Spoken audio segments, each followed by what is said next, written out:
What's up, gang? Thanks for listening to the Undiplomatic Podcast, the show with undiplomatic takes about the foreign policy scene. I'm your host, Van Jackson, and today I'm coming at you with one of our weekly coverage things we're calling Dumpster Fire, because we're covering the dumpster fire that is world politics. So just as a reminder, if you're an Undiplomatic newsletter subscriber, you'll get these dumpster fire episodes basically live, like same day at a minimum. And then for everyone else, you'll usually get these episodes like a day or two later. But also, I'm not going to release every dumpster fire weekly episode to the public. So some will, some won't. But if you're not a newsletter subscriber, some episodes may not make it to the public feed, just saying. So if you don't want to miss any of it, go to un-diplomatic.com. un-diplomatic.com. So onto the show. A bunch of quick hits for the news, a lot of shit going on, which is why we do the dumpster fire episodes. So the first one, I'm done talking about the election. Maybe I will in the future. I'm over it. I'm fucking over the election, right? I think a lot of us are. There is one quick thing though, having said that I just wanted to drop briefly in the chat here. There's some polling insights that are part of the postmortem of what went wrong with the campaign that I think we need to take going forward. So Data for Progress, which is like not generally my friends, they released a poll that showed 28% of independent voters in Pennsylvania and 30% of independent voters in Michigan were less enthusiastic about the Kamala campaign because of the Liz Cheney endorsement. And so I think everybody knows this, but Liz Cheney, daughter of the architect of the 2003 Iraq War, Dick Cheney, big booster of the war on terror. As far as I know, she's never seen a war she didn't like, and the fact that polling suggests she was a total drag, an albatross on independent voters for the Kamala campaign. A, that's fucking predictable. But B, this to me says, once again, the people have spoken, and it turns out the people don't like fucking endless war. Let that be a lesson going forward. All right. Next up, bipartisan primacy, bro. So Politico just reported that this is like a non-story that's big because of its non-storiness. So Trump's incoming national security advisor, Mike Waltz, said that he agrees with Jake Sullivan, Biden's national security advisor, about all the threats from America's adversaries. So the way that Jake Sullivan sees the landscape of world politics, nations clashing billiard balls, everyone's a bad guy or an ally, and it's just that simple. That's also how Mike Waltz sees it. And in normal media, like I said, this is like, Politico reported it as a quip, but it almost like an affirmation, like, oh, good, thank God.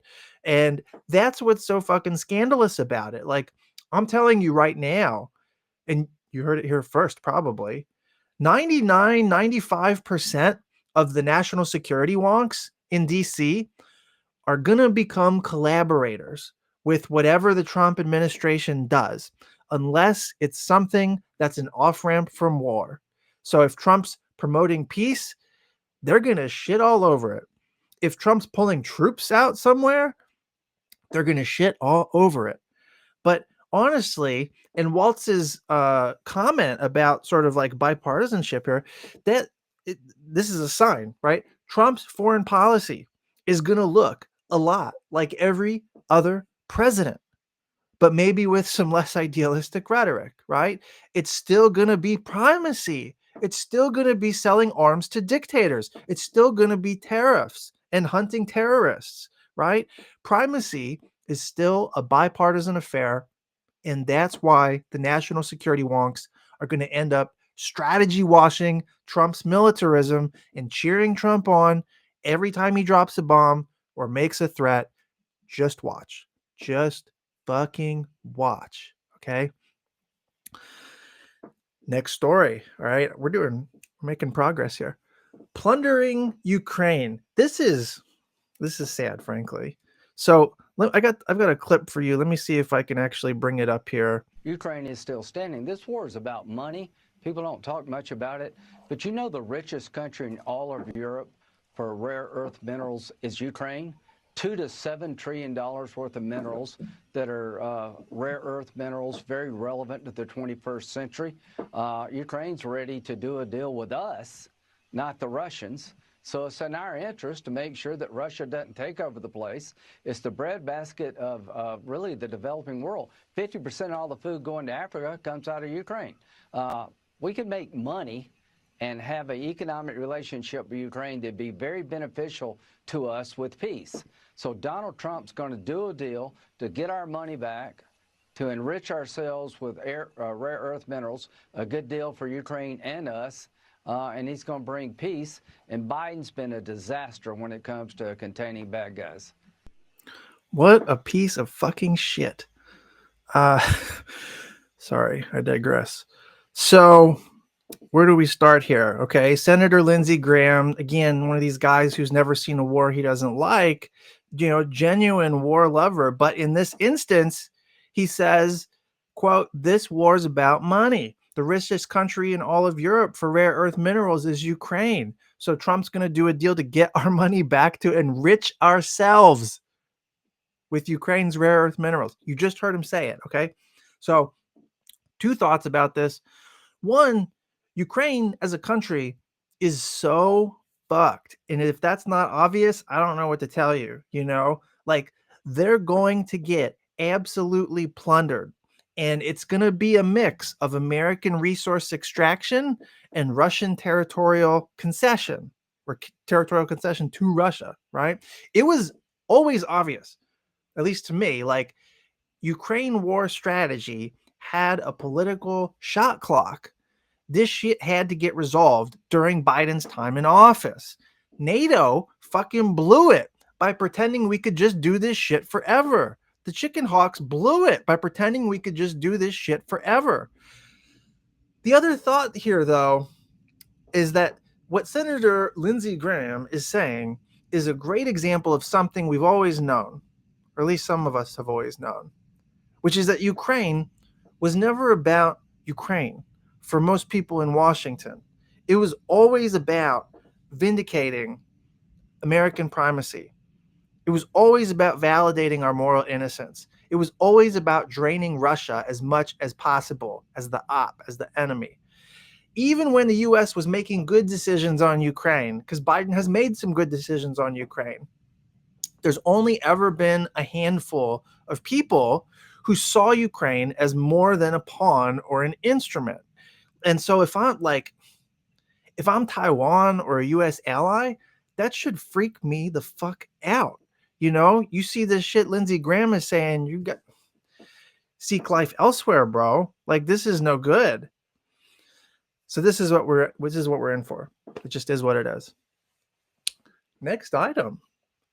The Philippines. My genealogy. So in the Philippines, the vice president, Sara Duterte, I feel like nobody is aware of this story, by the way, but Sara Duterte, vice president, she issued like a very explicit assassination threat against the president, Bongbong Marcos. And that may seem like out of left field if you don't track the Philippines, but there's context for all of this. So the president and the vice president have been at each other's throats for a while. They publicly mock each other. They talk shit. And when Sara Duterte made the death threat, she was responding to the fact that there were House members aligned with Marcos who had just had her chief of staff arrested. And when you have this level of political division on display at the highest level of like the executive branch, it kinds of makes nonsense of the idea that the Philippines is going to be this like frontline country that confronts China for us, right? In the South China Sea. Like there's no doubt that there's like parts of the national security state in the Philippines that wants to confront China because China is encroaching on Filipino territory, especially for fishermen.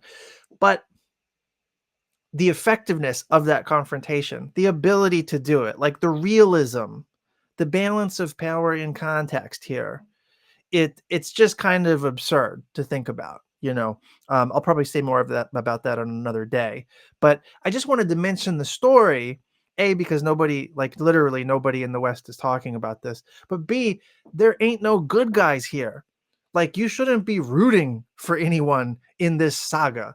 Marcos is the son of the kleptocratic despot Ferdinand Marcos, who has the blood of tens of thousands of his countrymen on his hands. But even the poverty in the Philippines today traces back to the billions of dollars that he looted from the Filipino public. Genuine kleptocrat, right? A kleptocrat's a kleptocrat. And Sarah Duterte is not clean either, right? She's the daughter of the previous president, Rodrigo Duterte, who some of you might know or might remember. He was kind of an autocrat in his own right? A strongman populist type. And he's being investigated now by the International Criminal Court for crimes against humanity. So Duterte and Bongbong Marcos are guilty also, I should say, of systematic labor repression under both regimes, right? And Bongbong Marcos only came to power. The reason we have this situation in the first place, he came to power because of this alliance with Sarah Duterte, with the Duterte family. None of these people are operating on their own. They're operating in family clans and cliques, And so this is some team of rivals shit, but in the worst way. And the death threats that spill out in the news is just part of that, the tip of the iceberg, if you will. So everyone watches the intrigue like it's a Bravo TV show, but all the characters are despicable, like Succession, let's say, So let's just keep that in mind. Next story. This is a disappointing one. Many of these stories, I suppose, are disappointing. But Fareed Zakaria, he has the only foreign policy show on cable TV. And I've said this before, the show has high production value because it's on cable TV, but it has like low quality information. And it's literally, just to give you a sense, even though it's the only global show out there, there is no global news show really other than this. Even so, most foreign policy people I know don't fucking watch it. So he's coasting on the wave of the dying industry that is cable news. The thing, though, that I've always resented about Fareed is not that he's like a Wall Street Ivy League liberal, which is to say neoliberal, which is to say a Bush era Republican. And it's not that he supported the Iraq War. It's not even that he failed to ever question the war on terror until it became popular to question it, right? My beef has always been that his positions are popularist. He always kisses the ass of power. He's a very intelligent, very thoughtful ruling class stooge. And that's why he has absolutely shat on Elon Musk and on Trump and on Vivek Ramaswamy over the years. He shat on them mightily because that's what was cool and popular in his power elite network. Well, it ain't cool and popular to do that anymore, apparently. And that's why it's fascinating to see him starting to do a 180 before Trump even comes to power. Let me see if I can share something else with you here. One that intrigues, even excites me the most, is the establishment of DOGE, the misnamed Department of Government Efficiency. Misnamed because it is really a non-governmental advisory body that will work with the White House, not any kind of department inside government. Elon Musk and Vivek Ramaswamy, who will be in charge of DOGE, are both brilliant, and the federal government has clearly become too expansive and it's writ too cumbersome. There are over 180,000 pages of federal regulations. Surely it's worth taking a close look at them and retiring many. He's excited about slashing government. In case you thought that being a liberal didn't mean being a right-wing psycho, right?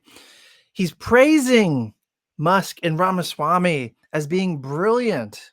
The federal government, he says, clearly too expensive. Okay, what does any of this even mean? The bureaucracy is jobs. The bureaucracy fills the gap toward full employment, right? And what outcomes are worse because of federal employees existing? Like, who is he fooling? This Doge shit, Department of Government Efficiency shit, is a way to purge political enemies. It was built into Project 2025. There needed to be like levers and mechanisms in order to transform the administrative state into a loyal apparatus for single man rule, single party rule. Everybody knows this. Fareed knows this. He did like a fucking documentary about Trump's authoritarianism, right? And now Fareed is trying to legitimize this whole politicizing the bureaucracy project. Lick that boot. Speaking of lick the boot, Politico once again, which I should say, like, I'm not a big fan of Politico. Like, I've written for them in the past, but they're genuinely like a center-right hawkish publication, right? But there's a very good op-ed in Politico that has a lot of insight. And this is going to close us out today. The piece is called, "I Watched Orban Destroy Hungary's Democracy. Here's My Advice for the Trump Era." And it's written by, I'm going to fuck up the name, Gabor Schering. He's a former member of the Hungarian parliament and a professor at Georgetown University, Qatar. Georgetown getting that oil money. So Viktor Orban in Hungary, we all know he's a right-wing autocrat. In the American MAGA national conservative movement of intellectuals, they love him. You know, Hungary hosted a CPAC meeting for American Republicans. J.D. Vance and Trump have both publicly praised Viktor Orban. Trump praised him in his debate with Biden before Biden dropped out. And the reason for all of that is because he's a reactionary who came to power electorally and then made Hungary not great again, but a Christian nationalist patriarchy that took away rights from women, banned immigrants, also repressed the shit out of organized labor, launders oligarch money, and suppresses dissent and press freedom. It's an extremely illiberal place. And you can see why that would be appealing to the American right. So the author of the piece, he's trying to pull out lessons for America from like what he saw play out in Hungary. And most of it is like common sense resistance lib stuff, you know, not wrong, but also like question begging. And so anyway, he says the software of autocracy relies on a few narratives: the folksy outsider, anti-elitism, anti-immigration, economic nationalism, right? It's all familiar enough.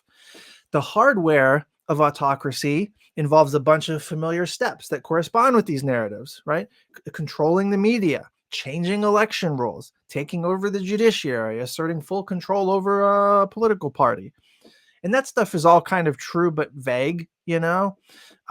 Where the piece gets interesting is in the solutions. So the dude who wrote this piece said that the main fight against authoritarian populists is political, not legal, not even institutional, right? He says independent, non-corporate media and progressive influencers, perhaps undiplomatic ones, become crucial voices of dissent, right? And he says, this is a big one, quote, "The Democratic Party must reconnect with the working class to preserve liberal institutions, especially labor unions," end quote. And then the kicker is that, like, he says, any opposition, progressive, left, whatever you want to call it, any opposition to autocracy must commit to left populist economic policies, and then what he calls, quote, symbolic class politics. Now, I don't like the fact that he threw the word symbolic in there. It makes me think of, you know, Nancy Pelosi in kente cloth co-opting Black Lives Matter in 2020. But I would say, if you're serious about left economic populist policies and you're working to build out organized labor, then you are doing class politics. That's not just symbolic. And so this is the playbook, according to this guy. This makes a shitload of sense. You know, you could probably summarize it as the left is the answer to the right. No fucking shit. So the difference, I guess, is that he's writing this to libs, to centrists, to Liz Cheney types. We'll see if they are interested in listening. All right. So that's all I got for today. Hope you enjoyed this, and we'll catch you real soon. All right. un-diplomatic.com to subscribe. Peace.